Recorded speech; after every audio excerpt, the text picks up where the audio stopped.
ओम गण गणपतये नमो नमः। संक्षिप्त शिवपुराण रुद्र संहिता 5 अध्याय 50।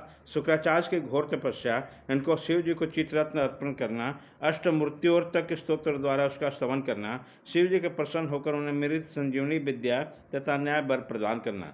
सनत कुमार जी कहते हैं, ब्याह जी, मुनिवर शुक्राचार्य को शिव से मृत्युंजय नामक मृत्यु का प्रशमन करने वाली प्रविद्या किस प्रकार प्राप्त हुई, अब उसका वर्णन करता हूँ, सुनो। पूर्व काल की बात है कि भृगुनंदन ने बनारसपुरी में जाकर प्रभावशाली विश्वनाथ का ध्यान करते हुए बहुत काल तक घोर तप किया था। वेद व्यास जी, उसी समय उन्होंने वहाँ एक शिवलिंग की स्थापना की, उसके सामने एक परम रमणीय कूप तैयार कराया। फिर प्रयत्नपूर्वक उस देवेश्वर को 1,00,000 भर द्रोणाचल पंचामृत से तथा बहुत से सुगंधित द्रव्यों से स्नान कराया। फिर 1,000 बार परम प्रीतिपूर्वक चंदन यक्ष कदम तथा सुगंधित उपटन का उस पर लिंग का अनुलेप किया। तत्पश्चात सावधानी के साथ परम प्रेमपूर्वक राज चंपन, अमृताश, धनुष, धतुर, कनेश, कमाल, मालती, कनिकार, कदम, मौसरी, उत्पन्न, मल्लिका, सतपत्ती, सिंधुवार, ढाक, बंधक पुष्प, पुनांग, नागेश्वर, नौमल्लिक, चिम्बिलिक, कुंदुक, मुचकुंद, मंदार, बिल्वपत्र, गुमा, मृवक्र, विक्र, गठिवन, दोना, अत्यंत सुंदर आम के पल्लव, तुलसी, देवजाता, बृहस्पति, कुशांकुर, नंदाव्रत, अगस्त साल, देवदार, कचनार, कुर्बक, दुर्वाकुर, कुरटंक, इनमें से प्रत्येक पुष्पों तथा अन्य पल्लवों से नाना प्रकार के रमणीय पत्रों और सुंदर कमलों से शंकर जी की विधिवत अर्चना की। उन्होंने बहुत से उपहार समर्पित किए तथा शिवलिंग के आगे नाचते हुए शिव सहस्त्र नाम न्याय स्तोत्रों का गान करते हुए शंकर जी का स्तवन किया। इस प्रकार शुक्राचार्य 5,000 वर्षों तक नाना प्रकार के विधि विधान से महेश्वर का पूजन करते रहे, परंतु जब उन्होंने थोड़ा सा भी वर देने के लिए उद्यत नहीं देखा, तब उन्होंने एक दूसरे अत्यंत दूषण घोर नियम का आश्रय लिया। उसी समय शुक्र ने इंद्रियों से मन के अत्यंत चंचलता रूपी महान दोष को बारंबार भावना रूपी जल से प्रलिक्षित किया। इस प्रकार चित्ररथ को निर्मल करके उस पुनाकधारी शिव के अर्पण कर दिया और स्वयं धूमकन का पान करते हुए तप करने लगे। इस प्रकार उनके 1 सहस्त्र वर्ष बीत गए। तब भृगुनंदन शुक्र के युद्ध दृढ़ चित्त से घोर तप करते हुए देख महेश्वर उन पर प्रसन्न हुए। पितृ दक्ष कन्या सती के स्वामी साक्षात विरूपाक्ष शंकर, जिनके शरीर की कांति सहस्र सूर्यों से भी बढ़कर थे, उसी लिंग से निकलकर शुक्र से बोले। महेश्वर ने कहा, महाभाग भृगुनंदन, तुम तो तपस्या के निधि हो। महामुनि, मैं तुम्हारे इस अविच्छिन्न तप से विशेष प्रसन्न हूँ। भार्गव, तुम अपना सारा मनोवांछित वर मांग लो, मैं पृथ्वीपूर्वक तुम्हारा सारा मनोरथ पूर्ण कर दूंगा। अब मेरे पास तुम्हारे लिए कोई भी वस्तु अदेय नहीं रही है। सनत कुमार जी कहते हैं, मुने, शंभु के इस परम सुखदायक और उत्कृष्ट वचन को सुनकर शुक्र प्रसन्न हुए आनंद समुद्र में निमग्न हो गए। उस कमलनयन द्विजवर शुक्र का शरीर परमानंद जनित रोमांच के कारण पुलकमान हो गया। तब उन्होंने हर्षपूर्वक शंभु के चरणों में प्रणाम किया। उसके नेत्र हर्ष से खिल उठे। फिर मस्तक पर अंजलि रखकर जय जयकार करते हुए अष्टमूर्तिधारी वरदायक श्री को स्तुति करने लगे। भार्गव ने कहा, सूर्यस्वरूप भगवान, आप त्रिलोकी के हित करने वाले आकाश में प्रकाशित होते हैं और अपने इन किरणों से समस्त अंधकार को अभिभूत कर रात के विचरने वाले असुरों का मनोरथ नष्ट कर देते हैं।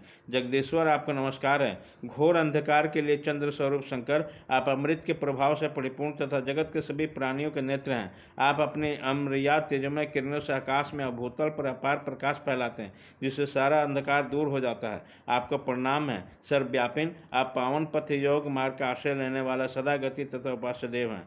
भुवन जीवन, आपके बिना भला इस लोक में कौन जीवित रह सकता है। सर्वकुल के संतोषदाता, आप निश्चय वायु रूप से संपूर्ण प्राणियों को वृद्धि करने वाले हैं। आपको अभिवादन है। विश्व के एकमात्र पावन कर्ता, आप शरणागत रक्षक तथा अग्नि की एकमात्र शक्ति हैं। पावक आपका ही स्वरूप है। आपके बिना मृत्यु का वास्तविक दिव्य कार्य दाह आदि नहीं हो सकता। जगत के अंतरात्मा, आप प्राण शक्ति के दाता, जगत स्वरूप पद पर शांति प्रदान करने वाले हैं। आपके चरणों में मैं सिर झुकाता हूँ। जल स्वरूप परमेश्वर, आप निश्चय जगत के पवित्र कर्ता और चित्र विचित्र वाले सुंदर चरित्र वाले हैं। विश्वनाथ, जल में अवगाहन करने से आप विश्व को निर्मल और पवित्र बना देते हैं, इसलिए आपको नमस्कार है। आकाश रूप ईश्वर, आपको अवकाश प्राप्त कर होने के कारण ये विश्व बाहर और भीतर से विकसित होकर सदा स्वभावतः श्वास लेता है, अर्थात इसकी परंपरा चलती रहती है तथा आपके द्वारा ही संकुचित भी होता है, अर्थात नष्ट भी हो जाता है। इसलिए दयालु भगवान, मैं आपके आगे नतमस्तक होता हूँ। विश्वभर आप ही भरण विश्व का भरण पोषण करते हैं। सर्वव्यापिन, आपके अतिरिक्त दूसरा कौन अज्ञान अंधकार को दूर करने में समर्थ हो। अतः विश्वनाथ, आप मेरे अज्ञान रूपी तम का विनाश कर दीजिए। नागभूषण, आप स्तनीय पुरुषों में सबसे श्रेष्ठ हैं, इसलिए आप परात्पर प्रभु को मैं बारंबार प्रणाम करता हूँ। आत्मस्वरूप शंकर, आप समस्त प्राणियों के अंतरात्मा में निवास करने वाले प्रत्येक रूप में व्याप्त हैं और मैं परमात्मा का जन हूँ। अष्टमूर्ति, आपके इन रूप परंपराओं से ये चराचर विश्व विस्तार को प्राप्त हुआ है, अतः मैं सदा से आपको नमस्कार करता हूँ। मुक्त पुरुषों के बंधु, आप विश्व के समस्त प्राणियों के स्वरूप प्रणत जनों के संपूर्ण योगक्षेम का निर्वाह करने वाले और परमात्म स्वरूप हैं। आप अपनी इन अष्ट मूर्तियों से युक्त होकर इस फैले हुए विश्व को भली भांति विस्तृत करते हुए, अतः आपको मेरा अभिवादन है। सनत कुमार जी कहते हैं, मुनीश्वर, भृगुनंदन शुक्र ने इस प्रकार अष्ट मृत्यु स्तोत्र द्वारा शिव जी का स्तवन करके भूमि पर मस्तक रखकर उन्हें बारंबार प्रणाम किया। जब अमित तेजस्वी भार्गव ने महादेव जी के इस प्रकार स्तुति की, तब शिव जी ने चरणों में पड़े हुए द्विजवर को अपने दोनों भुजाओं में पकड़कर उठा लिया और परम प्रेम पूर्वक मेघ गर्जन से गंभीर और मंधुर वाणी में कहा। उसी समय शंकर जी के दांतों की चमक से सारी दिशाएं प्रवृत्त हो उठे थे। महादेव जी बोले, विप्रवर कबे, तुम मेरे परम पावन भक्त हो, ता तुम्हारे उस उग्र तप से, उत्तम आचरण से, लिंगास्थन जन्य पुण्य से, लिंग की आराधना करने से, चित्त के उपहार प्रदान करने से, पवित्र अटल भाव से, अभिक्त महाक्षेत्र काशी में पावन आचरण करने से मैं तुम्हें पुत्र रूप में देखता हूँ। अतः तुम्हारे लिए मुझे कुछ भी अदेय नहीं है। तुम अपने इसी शरीर में मेरे उदराद्री में प्रवेश करोगे, मेरे श्रेष्ठ इंद्रिय मार्ग से निकलकर पुत्र रूप में जन्म ग्रहण करोगे। महासुचे, मेरे पास जो मृत्यु संजीवनी नाम की नॉर्मल विद्या है, जिनको मैंने अपने महान तपोबल से निर्माण किया है, इस महामंत्र रूपी विद्या को आज मैं तुम्हें प्रदान करूंगा, क्योंकि तुम पवित्र तप की निधि हो, अतः तुम में उस विद्या का धारण करने की योग्यता वर्तमान है। तुम नियम पूर्वक जिस जिस उद्देश्य को विदेश्वर की श्रेष्ठ विद्या का प्रयोग करोगे, वो निश्चय ही जीवित हो जाएगा। यह सर्वथा सत्य है। तुम आकाश में अत्यंत दीप्तिमान तारा रूप में स्थित रहोगे। तुम्हारा तेज सूर्य और अग्नि के तेज से भी अतिक्रमण कर जाएगा।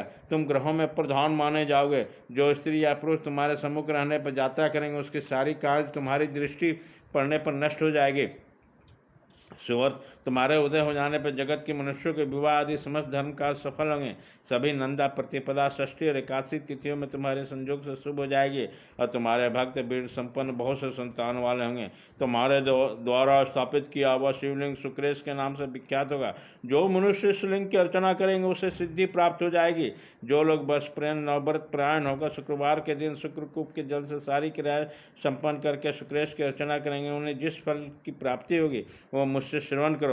उस मनुष्य में वर्ण की अधिकता होगी, उसका वर्ण कभी निष्फल नहीं होगा। वह पुत्रवान तथा पुरुष तत्व के सौभाग्य से संपन्न होंगे, इसमें तनिक में संदेह नहीं है। वह सभी मनुष्य बहुत सी विद्याओं के ज्ञाता और सुख के भागी हो गए। यह वरदान देखा महादेव उसी लिंग में समा गए। उसी तब भृगुनंदन शुक्र जी प्रसन्न मन से अपने धाम को चले गए। व्यास जी, यो शुक्राचार्य जिस प्रकार अपने तपोबल से मृत्युंजय नामक विद्या की प्राप्ति उसे उस वृत्तांत का मैंने तुम्हें वर्णन कर दिया। अब और क्या सुनना चाहते हो? अध्याय 50 खत्म।